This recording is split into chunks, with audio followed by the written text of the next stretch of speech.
நான் இஸ்ரவேலின் நடுவில் இருக்கிறவர் என்றும். நம்முடைய தேவன் நம் நடுவில் இருக்கிறார்.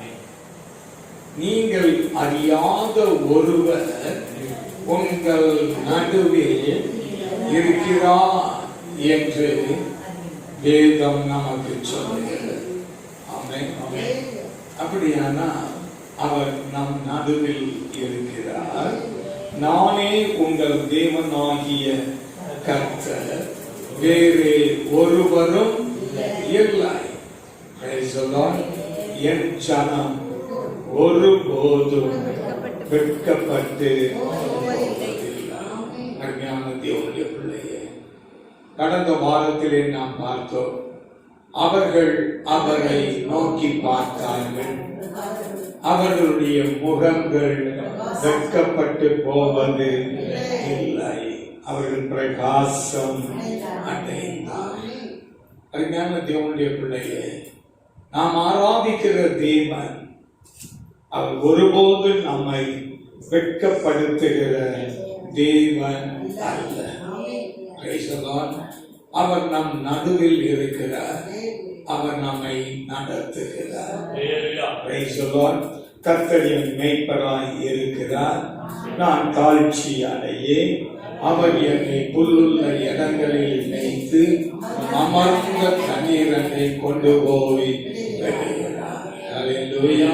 அருமையான தேவனுடைய பிள்ளையே, புல்லுள்ள இடங்களில் மேய்க்கிறவர், அமர்ந்த தண்ணீரிலே நம்மை நடத்துகிற தேவன். ஆமென். அவர் மேய்ப்பராய் நமக்கு காணப்படுகிறார். நானே நல்ல மேய்ப்பன். நல்ல மேய்ப்பன் தன் ஆடுகளுக்காக ஜீவனை கொடுக்கிறார். அல்லேலூயா. அருமையான தேவனுடைய பிள்ளையே, நம்மை அவர் ஆண்டு நடத்துகிறவர். அவருடைய ஆளுகைக்குள்ளாய் கர்த்தர் நம்மை வைத்திருக்கிறவர். ஆமென். அவருடைய ஆளுகையை விட்டு அவருடைய நடத்திப்பை நாம் மறந்து நாம் கடந்து போவோமானால், அவர் நம்மை தேடி கண்டுபிடிக்கிற தேவன். அவர் நம்மை மற்ற ஜனங்களில் இருந்து நம்மை வேறு பிரித்திருக்கிறார். அப்படியானால் இந்த ஜனத்தை நான் எனக்கென்று ஏற்படுத்தினேன், இவர்கள் என் துதியை சொல்லி வருவார்கள். தேவனுடைய பிள்ளைகளை, நமக்கும் உலகத்துக்கும் எந்த சம்பந்தமும் இல்லை. 2 கொரிந்தியர் 6ஆம் அதிகாரம் 14ஆம் வசனத்தை நாம் வாசிக்கும் போது, அந்நிய நுகத்திலே அவிவிசுவாசிகளோடு பிணைக்கப்படாதிருப்பீர்களாக. உங்களை அவர் தனக்கென்று வேறு பிரித்த கர்த்தர்.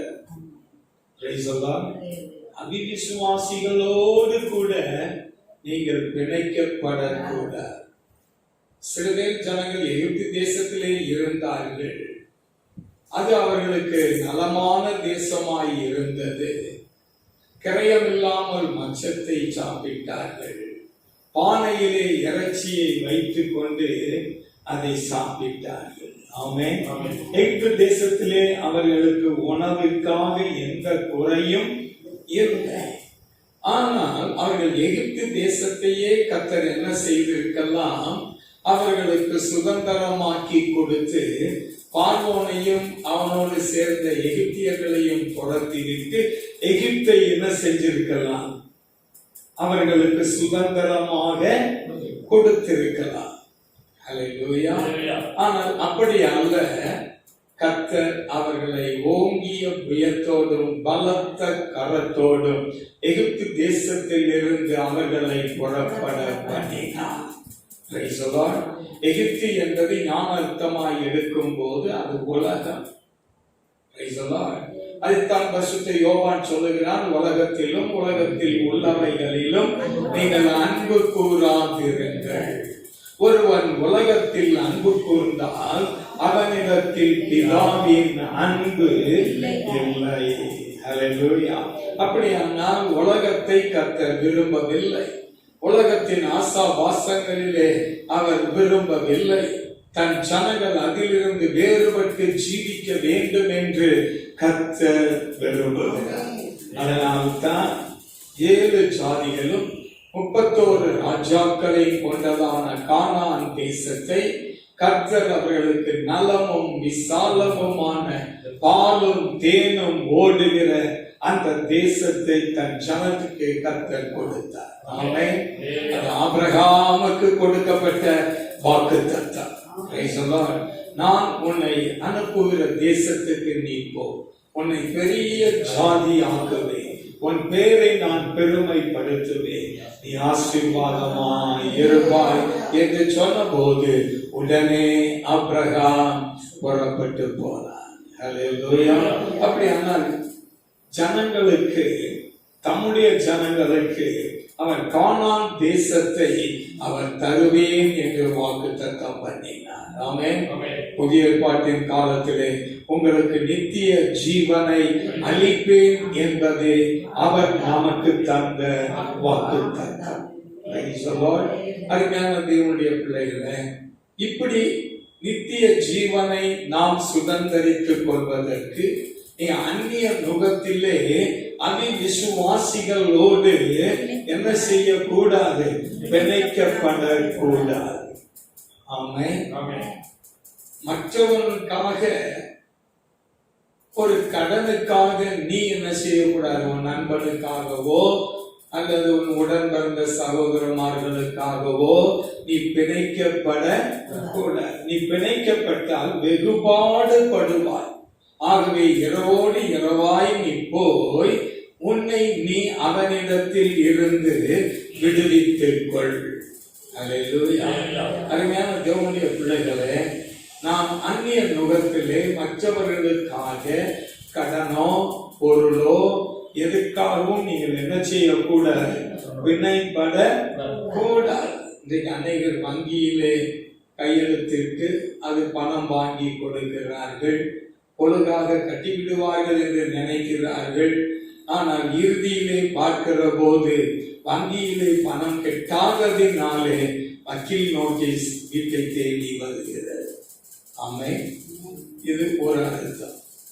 அடுத்து, அந்நிய நுகத்திலே அவிசுவாசிகளோடு பிணைக்கப்படாதிருப்பீர்களாக என்று சொன்னால், உங்கள் பிள்ளைகளுக்கு மற்ற மார்க்கத்தில் இருக்கக்கூடிய மாப்பிள்ளையானாலும் பெண்ணானாலும் நீங்கள் என்ன செய்யக்கூடாது?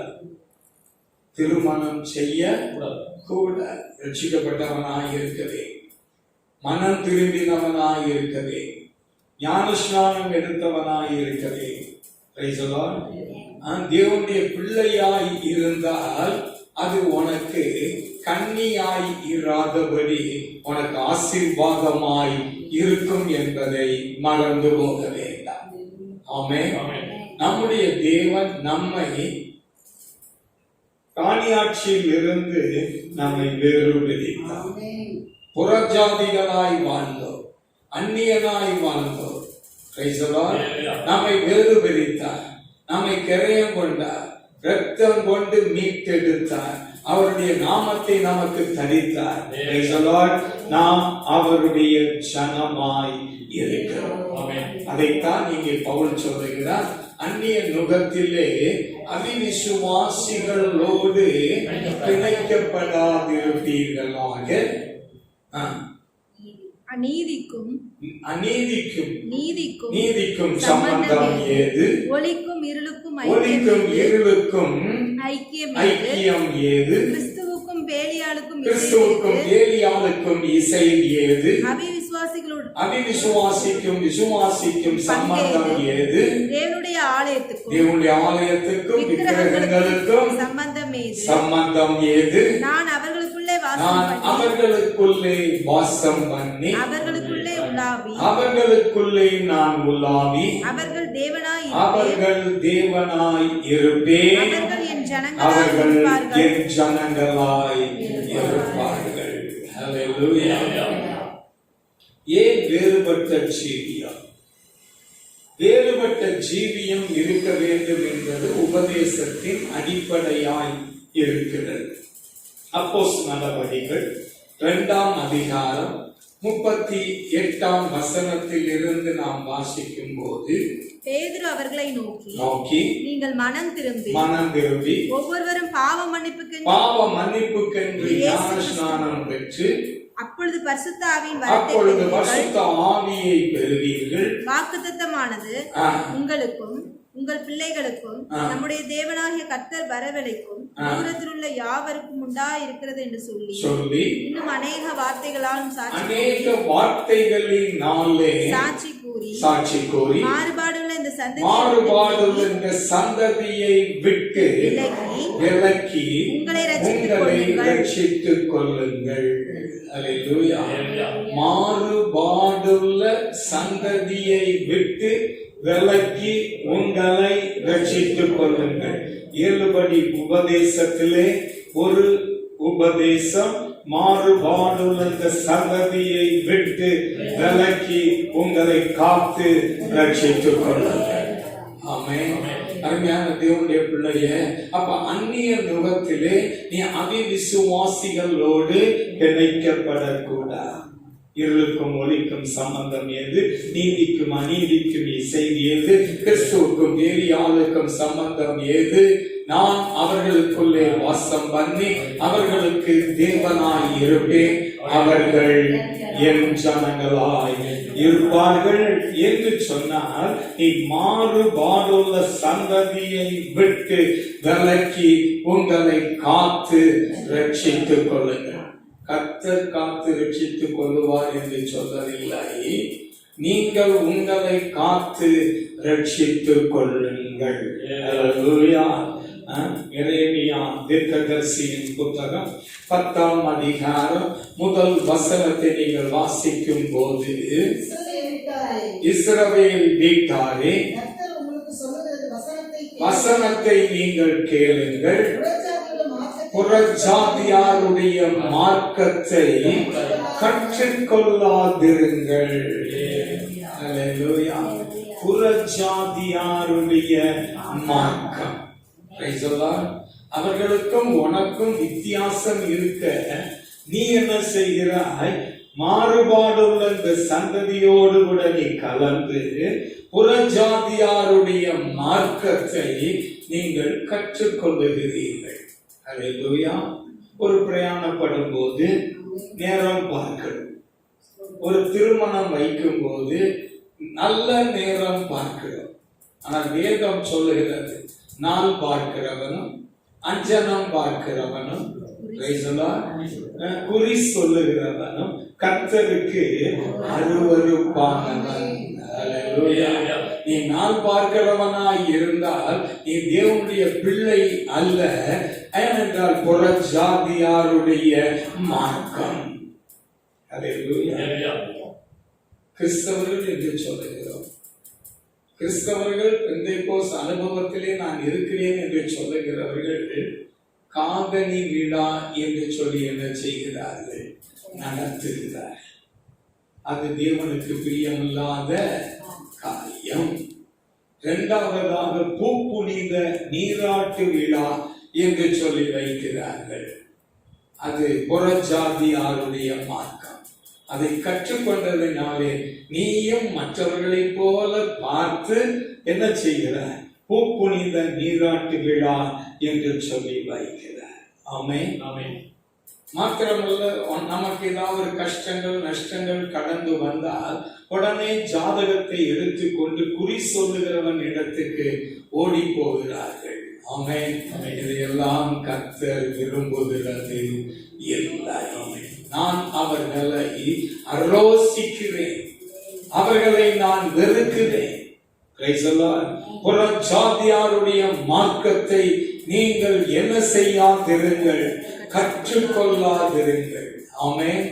அப்படியே சொல்லி வருகிற போது அந்த 10ஆம் அதிகாரம் 10ஆம் வசனத்தை நீங்கள் வாசிக்கிற வேளையிலே, கர்த்தரோ மெய்யான தேவன், அவர் ஜீவனுள்ள தேவன், நித்திய ராஜா, அவருடைய கோபம் கோபத்தினால் பூமி அதிரும், அவருடைய உக்கிரத்தை ஜாதிகள் என்ன செய்ய மாட்டார்கள், சகிக்க மாட்டார்கள்.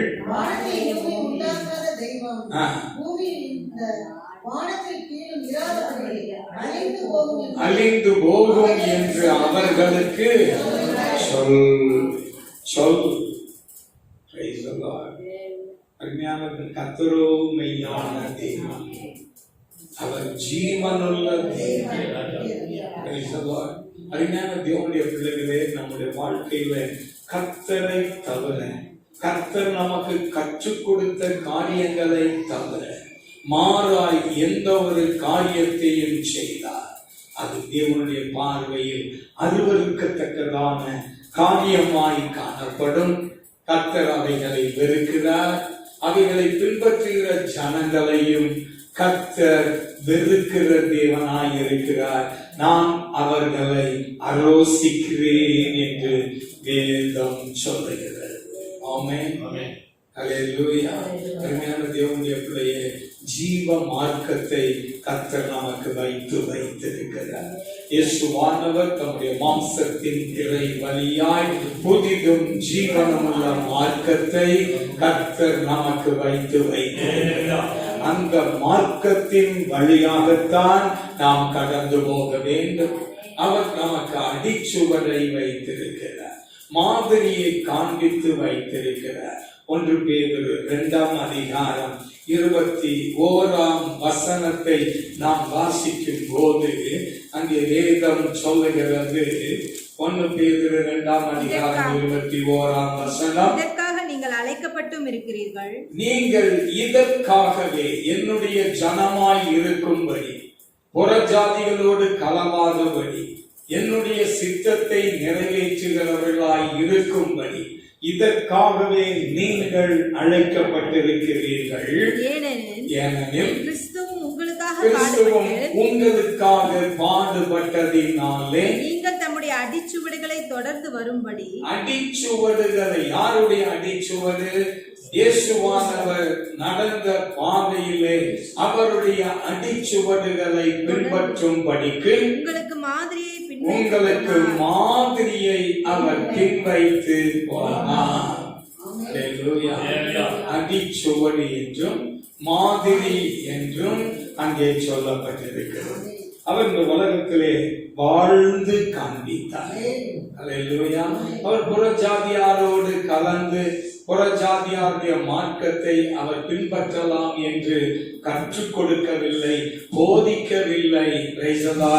அவர் நாம் எப்படி நடக்க வேண்டும், எப்படி சிந்திக்க வேண்டும், எப்படி இருக்க வேண்டும் என்கிறதை அவர் நமக்கு காண்பித்து போனார். அது என்ன? அடிச்சுவடு. ஆமென். அவர் வாழ்ந்த மாதிரியை நாம் பின்பற்ற வேண்டியது அவசியம். இயேசு சீஷருடைய பாவங்களை கழுவின போது பேதுரு சொல்லுகிறான், நீர் என்னுடைய கால்களை கழுவக்கூடாது. நான் அர்ப்பனும் ஈசனும் ஆனவர். ஆகவே நீர் என்னுடைய கால்களை கழுவக்கூடாது என்று சொன்ன போது இயேசு சொன்னார், நான் உன் கால்களை கழுவாவிட்டால் என்னிடத்தில் உனக்கு பங்கு இல்லை என்றார். ஆமென். அப்படி சொன்ன போது அவன் சொன்னான், அல்ல ஆண்டவரே, நீ என் கைகளையும் என் கால்களையும் எல்லாவற்றையும் நீர் என்ன செய்யும், தலையையும் கூட கழுவ வேண்டும் என்று சொன்னான். அதற்கு கர்த்தர் சொன்னார், முழுகினவன் சுத்தமாய் இருக்கிறான், கால்களை மாத்திரம் அவன் கழுவ வேண்டும் என்று கர்த்தர் சொன்னார். ஆமென். அப்படி சொல்லி அவர் கட்டளையாய் வைத்திருக்க 13ஆம் அதிகாரம் 13ஆம் வசனத்தை நாம் வாசிக்கும் போது, யோவான் சுவிசேஷம் 13ஆம் அதிகாரம் 13ஆம் வசனம், நீங்கள் என்னை போதகர் என்றும் ஆண்டவர் என்றும் சொல்லுகிறீர்கள். நீங்கள் சொல்லுகிறது சரியே, நான் அவர்தான், ஆண்டவரும் போதகரும் ஆகிய நானே உங்கள் கால்களை கழுவினது உண்டானால் நீங்களும் ஒருவருடைய கால்களை ஒருவர் கழுவ கடவீர்கள். நான் உங்களுக்கு செய்தது போல நீங்களும் செய்யும்படிக்கு உங்களுக்கு மாதிரியை காண்பித்தேன். ஆண்டவர் நமக்கு என்ன காண்பித்தார்? மாதிரியை காண்பித்தார். அவர் நமக்கு அடிச்சுவதை பின்வைத்து போனார். அவைகளை பின்பற்ற வேண்டியது அவசியம். நான் உங்களுக்கு செய்தது போல நீங்களும் செய்யும்படி. வார்த்தையை நன்றாய் கவனிக்க வேண்டும். நீங்களும் செய்யும்படிக்கு உங்களுக்கு மாதிரியை காண்பித்தேன். மெய்யாகவே நான் உங்களுக்கு சொல்லுகிறேன்.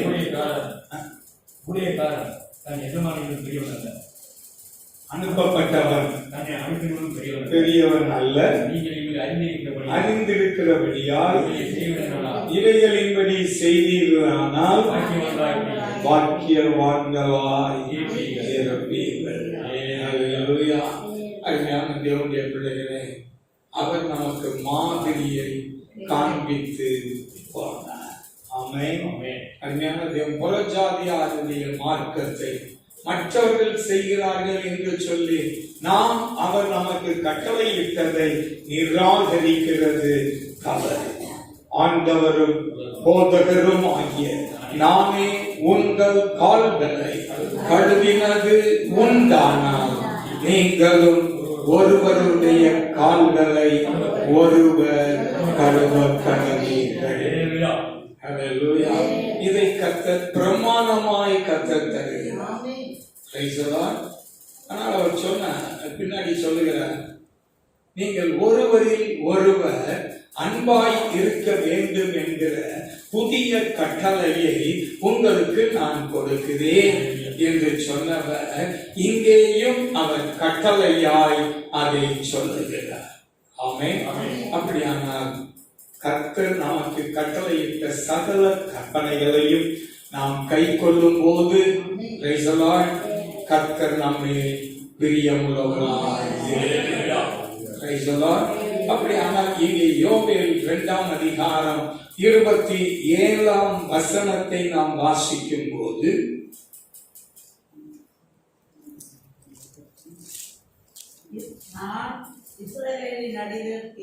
நான் உங்கள் நடுவில் இருக்கிற தேவன். அப்போ அவர் இட்ட சகல கற்பனைகளையும் கட்டளைகளையும் நாம் பின்பற்றும் போது அவர் நம் நடுவில் அவருடைய கற்பனையை மாற்றி அமைக்கிறதோ அவருடைய கட்டளைகளை வித்தியாசமாய் நடப்பிக்கிறதோ கூடாது. ஆமென். காட்டி கொடுக்கப்பட்ட அன்று ராத்திரியிலே காட்டி கொடுக்கப்பட்ட அன்று ராத்திரியிலே இயேசுதாமே அப்பத்தை எடுத்து அதை பெற்று அதை ஆசீர்வதித்து, இது உங்களுக்காய் பிற்கப்படுகிற என்னுடைய சரீரமாய் இருக்கிறது. பஸ்காவை ஆயத்தம் பண்ணும்படி யாருக்கு கட்டளையிட்டார்? தம்முடைய சீஷர்களுக்கு கர்த்தர் கட்டளையிட்டார். ஆமென். அப்படியானால் இயேசு கற்பித்தபடி அவர்கள் பஸ்காவை ஆயத்தம் பண்ணினார்கள். அது புளிப்பில்லா அப்பமாய் இருக்க வேண்டும், புளிப்பில்லா ரசமாய் இருக்க வேண்டும். அதை உண்டு பண்ணுகிறது ஊழியக்காரன், அவருடைய சீஷர்கள் செய்ய வேண்டும். இதை விடுத்து கடையிலே விற்கிற பிரெட்டையோ கடையிலே விற்கிற திராட்சை ரசத்தையோ வாங்கி அதை இயேசுவின் மாம்சம் என்றும் இயேசுவின் இரத்தம் என்றும் சொல்லி ஜனங்களுக்கு கொடுக்கிறது அது சரியல்ல, அது மாறுபாடான காரியம். அப்பம் ஊழியக்காரன் தான் செய்யணும். ஐயா 10 பேர் 20 பேர் 30 பேர் 50 பேர் வந்தா செய்யலாம். 500 பேர் 1000 பேர் அப்படின்னு வரும்போது அந்த ஊழியத்துக்கு என்று என்ன செய்ய வேண்டும்? பிரதிஷ்டை பண்ணி அந்த ஊழியத்தை செய்யத்தக்கதாக அவர்களை ஊழியத்தின் பாதையிலே நடத்த அவர்களை கொண்டு இந்த பஸ்காவை செய்யலாம். அல்லேலூயா. ஒரு கிராமத்திலே ஏறக்குறைய 4000-5000 பேர் வரக்கூடிய அந்த சபையிலே புளிப்பில்லா அப்பத்தை அவர்கள் உண்டு பண்ணி, மாத்திரமல்ல புளிப்பில்லா திராட்சை ரசத்தை ஏற்படுத்தி கர்த்தருடைய மாம்சம் கர்த்தருடைய ரத்தம் என்று சொல்லி அவர்கள் ராபோஜனத்தை ஆசரித்தார். இதற்கு திருவிருந்து என்று வேதம் சொல்லவில்லை. இதற்கு பெயர் என்ன? ராபோஜனம். Praise the Lord. யோவான் சுவிசேஷம் 21ஆம் அதிகாரம், யோவான் சுவிசேஷம் 21ஆம் அதிகாரம் 20ஆம் வசனத்தை வாசிக்கிற போது பேதுரு திரும்பி பார்த்து இயேசுவுக்கு அன்பாய் இருந்தவனும் ராபோஜனம் பண்ணுகையில் அவர் மார்பிலே சாய்ந்து அவருடைய மார்பிலே சாய்ந்து ஆண்டவரே உம்மை ராபோஜனம். அங்கு எழுதப்பட்ட வார்த்தை என்ன? இது பகல் போஜனம் அல்ல, இது ராபோஜனம்.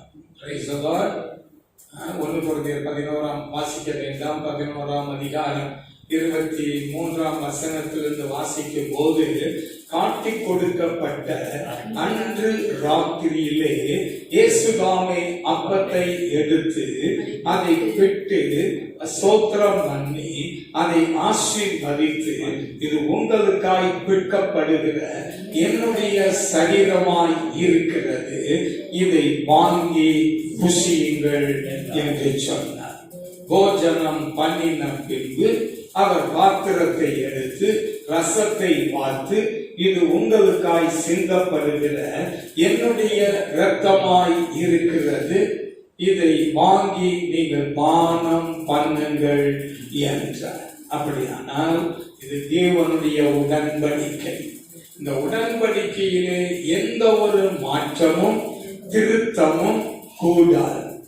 வேதம் நமக்கு கற்பிக்கிறபடி நாம் செய்வோமானால் அவர் நமக்கு தேவனாயிருப்பார், நாம் அவருக்கு ஜனங்களாக. அவர்கள் நம்முடைய தேவன் நம் நடுவில் இருக்கிறார். அல்லேலூயா.